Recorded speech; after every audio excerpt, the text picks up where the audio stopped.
This guy rejected Hollywood to become a full-time six-figure filmmaker, and he's even self-produced a full-length feature film. Yeah, I think I've shot more in the last 6 or 7 years than I have in the previous 20 of my career. And he did it without high-level connections, going viral, or selling his soul to Hollywood. Because now Rubidium has grown a massive platform and community of filmmakers all over the world, with 3,000 customers that pay $249 annually and over 90,000 YouTube subscribers.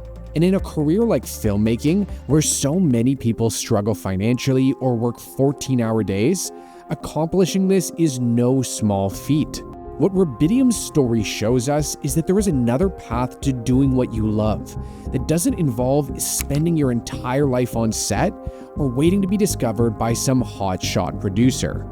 From a young age, Rubidium was obsessed with filmmaking. I had always been interested in film, had made sort of like stop motion animations in primary school and shot, movies on the big old VHS cameras, that you put a massive big tape in. But once he graduated and started working on sets, Rubidium noticed something disturbing. One thing that really shocked me is I was never a crew on set, right? Like my first set I was on was when I was a director, and I couldn't get the attitude of so many people. Either, they just wanted to get it done and go home as quickly as possible. The energy on set surprised him. I was constantly encountering resistance from everyone around me, and I still don't understand that people would go into filmmaking, which I think honestly is the best career in the world, and then fight for weeks to put a project in motion, then get to set and try and get at it and get it done and go home as quickly as possible. It doesn't make very much sense to me. Rubidium had fought hard to be on set, and he had worked so hard for his craft. The disconnect was unbearable. But Rubidium wasn't going to let this kill his passion. He packed up, left Australia, and like so many other filmmakers before him, he headed to the heart of the film industry, Los Angeles. For 6 relentless years, he pitched scripts, optioned ideas to big-name actors, and sat through endless meetings, waiting, hoping for one chance to break through. I had multiple screenplays optioned by big Hollywood directors, big Hollywood actors. But every day that passed without a call back chipped away at him, little by little. Every day, every week, every month that the phone doesn't ring, it becomes slightly less likely to happen. It's like the death by 1,000 cuts. Hollywood turned out to be a cycle of endless approvals, rewrites, and meetings. Creatives were trapped on a hamster wheel of delays, never getting to see their work come to life. The Hollywood route wasn't for me. Again, it was like, so much time in meetings, in rewrites, in waiting around, and not enough time actually shooting and then editing what you shoot, which I think makes you a better filmmaker. The endless waiting wore him down. But then a realization hit him. He didn't need Hollywood's permission to create. I realized I can make these films myself. I don't need $5 million, I don't need $1 million, I don't even need $100,000. You can make these movies and bring these stories to life yourself. This is a common problem that filmmakers have to deal with. They get stuck waiting and waiting for Hollywood to give them the green light, and they end up backing themselves into a corner. I realized that it was my own fault for putting myself in a position where I needed someone else to say yes to make something that I wanted to make real. And it wasn't until I picked up a camera myself, started learning how to get a really great image with very little resources. So he decided to take control. Rubidium started filming his own projects, learning the technical and creative aspects of cinematography along the way. Instead of waiting, he built his own platform, telling his own stories, connecting with audiences, and creating a community on his terms. And that's when the industry noticed. People started reaching out. They were recognizing his unique voice because they're finally seeing his work. Only then will, producers be like, oh, this guy's onto something. We want to be part of it. That's when he began to document his experiences on YouTube. What Rubidium didn't know was that this would finally give him the freedom to do what he loved every day on his own terms. As Rubidium continued making films on his own, he noticed a significant gap in the market: educational content for aspiring filmmakers. Traditional film schools were expensive, and free resources were usually outdated or overly technical. So he started sharing his lessons on YouTube. His early videos were simple, practical tips, gear reviews, and tutorials that focused on tools like the Canon C200, which was a new camera at the time and had just entered the market. Rubidium knew that almost every filmmaker on Earth hates reading camera manuals. They're dry, overly technical, and not made for the visual minds of filmmakers. So he created the content he wished had existed when he started: an engaging visual guide that walked users through the ins and outs of the Canon C200. And this seemed to be a hit with viewers. One of his first big breakthroughs came when he posted some test footage from his Canon C200. Having recently bought the camera himself, he ran into tons of challenges and figured that other filmmakers were probably experiencing the same issues. His video made the complex simple, and filmmakers noticed. I uploaded those tests to YouTube saying like C200 camera tests, and I think I woke up the next morning and had like 40,000 views. And I was like, whoa, what is this about? You know, obviously there are other people out there that are interested in this. I started making products, they started making videos about it. The views confirmed it. There was a massive audience for filmmaking tutorials. Especially as new, more affordable cameras were hitting the market, the opportunity to create content around these things was endless. But Rubidium wasn't driven by the need to go viral or rack up millions of views. Really, he just wanted to create content that solved real pressing problems that he would encounter every day as a filmmaker. But this authentic goal is what made his audience love his content so much. Because when you create content that genuinely addresses a problem you've experienced firsthand, chances are there's a whole community out there looking for the same solutions. I would do gear reviews and people seemed to like it. I don't know, I was, at the time, this is going back to like 2016, I think. There were a lot of YouTubers, but there weren't that many like people working in film that had YouTube channels. Now there are a ton. And there's some fantastic ones. I love that. You know, there's amazing, like if you Google how to light kitchen scene or, you know, search on YouTube for pretty much anything, there'll be a ton of different ways to do it at different levels of experience. Back in 2016, that wasn't the case. There was Film Riot, there was a few others, but no one who was really, there didn't seem to be many people out there like me. And so I think I hit on a niche. Suddenly, Rubidium was receiving offers from companies wanting to send him free gear to review on his channel. And any filmmaker knows filmmaking gear is expensive. Comments and messages poured in, asking for longer, more comprehensive content.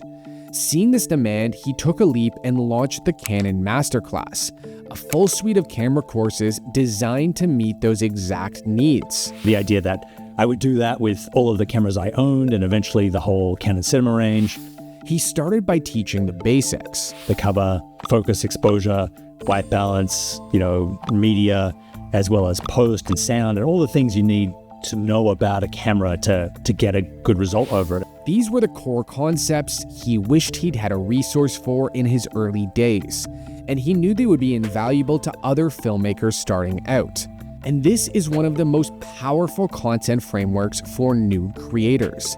Think back to the biggest barriers you encountered when you were just starting out, and then create content to address those issues.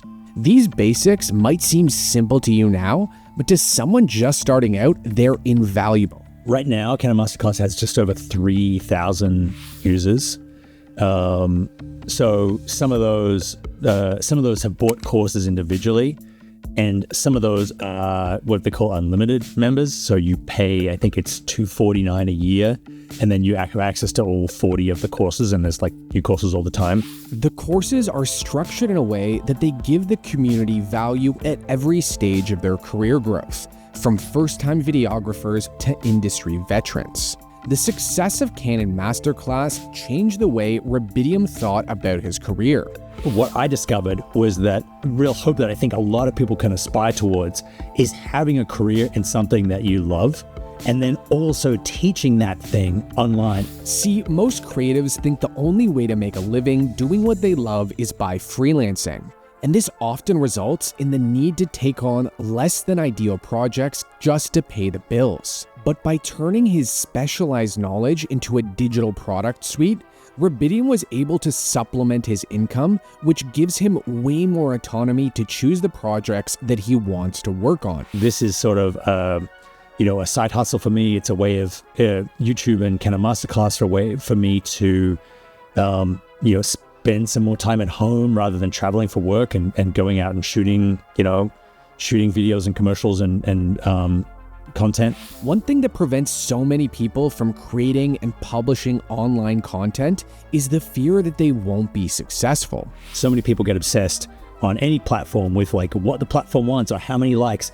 I honestly have never, I press publish on videos and then may never look at them again. I don't even know how many likes or views or comments are on some of my videos. It doesn't interest me. I mean, I hope people find them valuable, but I don't derive any sort of dopamine hit from seeing my getting views or whatever. I mean, if they allow me to get more funding for more projects, that's great.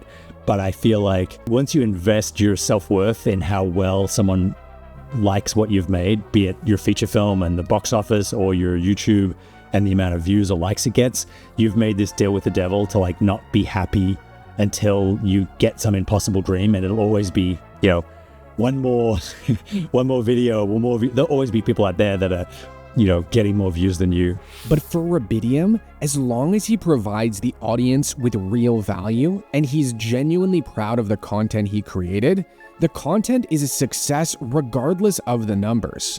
And going viral might not even be possible in every niche. And that's because of something called TAM, or Total Addressable Market. But there is a thing called TAM, Total Addressable Market, right? There are only so many people using Canon Cinema cameras out there in the world. There are only a smaller percentage of them that admit they are going to need help, which is probably actually pretty small given the mannerisms of most cinematographers. And then there's only a small percentage of that actually go ahead and buy something. And I've kind of resigned myself to the fact that I could spend a lot of money and squeeze every dollar of growth out of this business, but I don't want to. Rubidium doesn't obsess over algorithms or follower counts. Instead, he focuses on value. So many creators focus on chasing trends to artificially boost views, but this can really limit the lasting power of your content.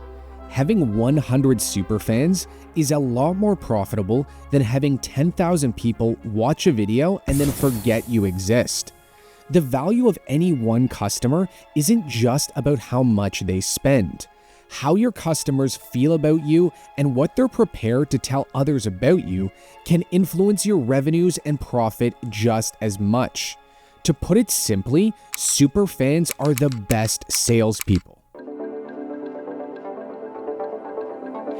Rubidium believes that as a creator, you really need to strike a balance between free and paid content. His YouTube content brought immense value to his audience, and because of that, it was natural for viewers to trust him when he did offer something for sale.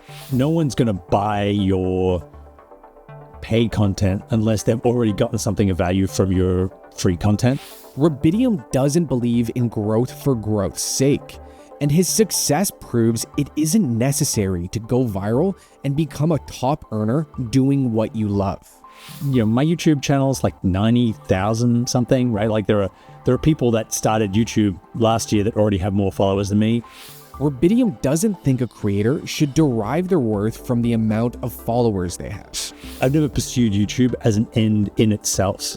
I've always just sort of used it as a way to kind of document what I'm doing, what I find interesting. I'll sometimes have an idea for a way to shoot a scene or a type of short film to do and then say, oh, YouTube's a great excuse. And so in that sense, it's kept me shooting. To him, sustainable success comes from creating timeless, helpful resources and building a community of true fans. If you're helping people and you're making the content you love, the success will come. And clearly this philosophy is working. With 3,000 paying customers and 90,000 subscribers, Rubidium's conversion rate is 3.3%, which is more than double the average YouTube conversion rate. One of the most genius parts of Rubidium's product strategy is how sticky his product suite is. The people that bought the C200 course, bought the C300 Mark III course, and bought the C500 and now bought the C400 class, right? As they've come back to me at each point throughout their career, as they've gone from a $6,000 to a $16,000 camera, as tells me that they've got bigger jobs, they've made more money because of the things that they've learned, and come back and to do it again. By creating products that appeal to his audience at different stages in their growth, he's building on customer loyalty and creating lifelong customers. Many course creators forget that it's easier to grow by getting repeat customers than it is by constantly having to find new customers.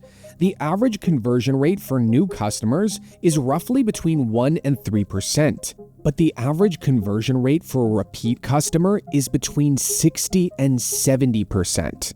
And repeat customers spend 67% more than new customers. Rubidium's business model can be applied to basically any niche, which is exactly why it's so powerful. But it is very realistic to have a career you love and then teach that on the side and build both of those things up to a decent income, share your insights and build a community. If you're interested in building and monetizing your own community easily, then consider starting an email list with Kajabi.